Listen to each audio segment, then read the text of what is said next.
ஹல்லேலூயா. சீயோன் வேதாகம ஆய்விற்கு அன்போடு கூட இயேசு கிறிஸ்துவின் நாமத்தில் உங்களை வரவேற்கிறேன். இன்றைய தினத்திலும் எஸ்ரா புஸ்தகம் அதிகாரம் 4ஆம் அதிகாரத்திலிருந்து 6ஆம் அதிகாரங்களில் வசனங்களை தியானிக்க சர்வ வல்லமையுள்ள தேவன் தாமே நமக்கு கிருபை பாராட்டுவாராக. 4வது அதிகாரத்திலே தேவனுடைய ஆலயம் திரும்ப கட்டுவதற்கு எதிர்ப்பு ஏற்படுகிறதை குறித்து பார்க்கிறோம். இங்கே அவபக்தியுள்ளவர்கள் மூலமாக வருகிறதான ஓரளவு எதிர்ப்பை விசுவாசிகள் எப்பொழுதும் சகித்து போக வேண்டியதாக இருக்கும்.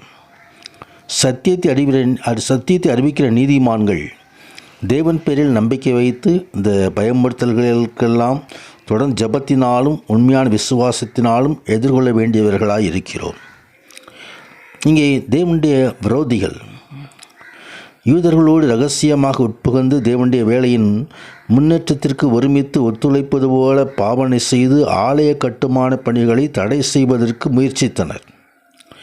யூதாவின் விரோதிகள் யூதர்கள் செய்து வந்தது போலவே தேவனாய் கர்த்தருக்கு ஆராதனை செய்யவும் பலி செலுத்தவும் உரிமை கொண்டாடினார்கள். இருப்பினும் அவர்கள் தங்கள் சொந்த தெய்வங்களை தக்க வைத்து கொண்டதோடு எழுதப்பட்ட தேவனுடைய வார்த்தை அவருடைய ஜனங்களுக்கு அடிப்படையான அதிகாரப்பூர்வமானது என்பதை அவர்கள் ஏற்றுக்கொள்ளவில்லை. இவ்விதமாக வஞ்சகத்தோடு உதவி செய்ய முன்வருவது போன்ற சதித்திட்டம் திரும்பி வந்த மீதியானவர்களின் விசுவாசத்தை அர்ப்பணிப்பை பாதிக்கக்கூடிய பொல்லாத சூழ்ச்சியாக இருந்தது.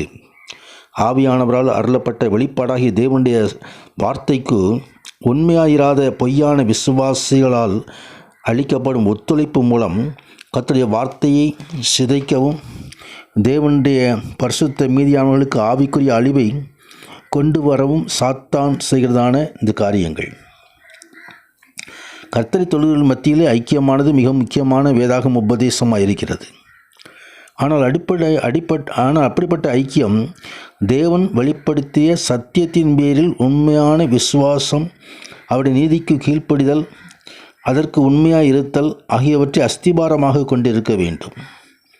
செருபாபேலும் யோசுவாவும் தங்களை சுற்றியிருக்கிற ஜனங்களோடு ஐக்கியம் வைத்துக்கொள்ள மறுத்துவிட்டனர். ஏனென்றால் விக்கிரக ஆராதனை நிமித்தமும் உலகத்தோடுள்ள சமரசம் நிமித்தம் பிரித்தெடுக்கப்பட்டிருக்க வேண்டும் என்பதை வேதத்தின் அடிப்படையிலே அவர்கள் அறிந்திருந்தனர். ஆம், இருளுக்கும் ஒளிக்கும் சம்பந்தம் ஏது என்று ஆண்டவர் கேட்கிறார். தேவனுக்கும் பகாலுக்கும் எந்த விதமான தொடர்பும் இல்லை. கர்த்தர் நம்மை தனித்து பிரித்தெடுக்கப்பட்ட சந்ததியாக கர்த்தர் நம்மை வைத்திருக்கிறார். கர்த்தர் பரிசுநாமத்திற்கு மகிமை உண்டாவதாக. இங்கே அகாஸ்வேரு ராஜா காலத்தில் ஏற்பட்ட எதிர்ப்புகளை குறித்தும் தொடர்ந்து வேதத்திலே பார்க்கிறோம். அவர்கள் ராஜாவான அர்த்தசாஸ்திராவுக்கு மனு எழுதினார்கள். யூதாவின் விரோதிகள் ராஜா சொன்ன குற்றச்சாட்டை வைத்து அவர்கள் மனு எழுதி அவர்கள் ஆலயத்தின் கட்டுமான பணியை நிறுத்திவிட்டார்கள். தொடர்ந்து 5வது அதிகாரத்திலே ஆண்டவரது தீர்க்க தரிசனம் சொல்லி மீண்டுமாக ஆலயத்தை கட்டும்படியாக காரியம் ஆவியானவரால் நடத்தப்பட்டது. இதற்காக அவர்கள் ராஜாவாகிய தரியுடத்திற்கு போய் இந்த காரியங்களெல்லாம் சொல்லும்படிக்கு ஒரு மனு எழுதினார்கள். மனு எழுதி இப்படி ஏற்கனவே அரசாங்கத்திடமிருந்து உத்தரவு பெற்றுக்கொண்டு தேவனுடைய ஆலயத்தை கட்டுமான காரியங்களெல்லாம் நாம் செய்திருக்கிறோம். இதை குறித்து நீங்கள் இதை சோதித்து பார்க்கும்படி ராஜாவுக்கு சித்தமாக இருந்த எருசலேம் தேவனுடைய ஆலயத்தை கட்ட கோரேஸ் கட்டளையிட்டதுண்டோ என்று பாபிலோனில் இருக்கிற ராஜாக்களின் கஜானாவிலே ஆராய்ந்து பார்க்கும்படி அவர்கள் மனு எழுதினார்கள். இந்த விஷயத்தில் ராஜாவுடைய சித்தம் என்னதென்று எங்களுக்கு எழுதி அனுப்பவும் உத்தரவாக வேண்டும் என்று எழுதி அனுப்பினார்கள். ராஜாவாகி தரியு இதெல்லாம் வாசித்த பின்பு பாபிலோனில் கஜானாவில் சஸ்திர அறையை சோதித்து பார்த்த பொழுது இந்த சுருள் அங்கே அகப்பட்டது. சத்தியம் தெரிய வந்தது, உண்மை தெரிய வந்தது.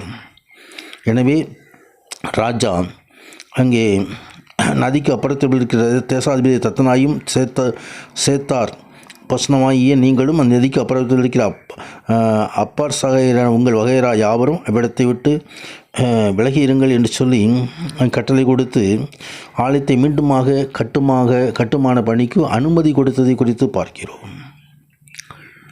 எருசலேமில் தேவனுடைய ஆலயத்தை கட்டும்படியாக மற்ற விரோதிகள் விலகி இருக்கும்படியாக ராஜா கட்டளை கொடுத்ததினால் தேவனுடைய ஆலயம் மீண்டுமாய் கட்டப்பட்டது. கட்டி திவாலி வேலையை பூர்த்தியடைந்து பிரதிஷ்டை பண்ணப்படுகிறதை குறித்து நாம் இங்கே பார்க்கிறோம். கர்த்தருடைய நாமத்திற்கே மகிமை உண்டாவதாக. தொடர்ந்து அந்த ஆலயத்திலே பஸ்கா ஆசரிக்கப்படுகிற காரியத்தை குறித்தும் நாம் அங்கே பார்க்கிறோம். கர்த்தர் தன் பிள்ளைகளுக்கு ஜெயத்தை அருளுகிறவர். சத்துரு ஆண்டோடைய பிள்ளைகளுக்கு விரோதமாய் வரும்பொழுது நாம் பொறுமையோடு ஜெபத்திலும் விசுவாசத்திலும் காத்திருக்கும் பொழுது கர்த்தர் நமக்காக காரியங்களை நடத்துவார், ஜெயத்தை அருள்வார். நாம் ஆண்டோட மீது விசுவாசம் வைத்து ஜெயத்தை காணுவோம். கர்த்தருடைய நாமத்திற்கே மகிமை உண்டாவதாக. இந்த அருமையான தியான வெளியில் பங்கு பெறுகிற ஒவ்வொருவரையும் கர்த்தர் ஆசீர்வதிப்பாராக. எதிர்பார்ப்புகளை வேண்டுதல்களை அறிந்திருக்கிற கர்த்தர், மாம்சமான யாவருக்கும் தேவனாய் கர்த்தர், நான் செய்யக்கூடாத அதிசயமான காரியம் ஒன்றுண்டோ என்று கேட்கிற தேவன், அதிசயமான கிருபையை கர்த்தாவே ஆண்டோடைய பிள்ளைகளுக்கு நிறைவாய் அளிப்பாராக. பரிசுத்தமாக மகிமை உண்டாவதாக. ஆமேன், ஆமேன்.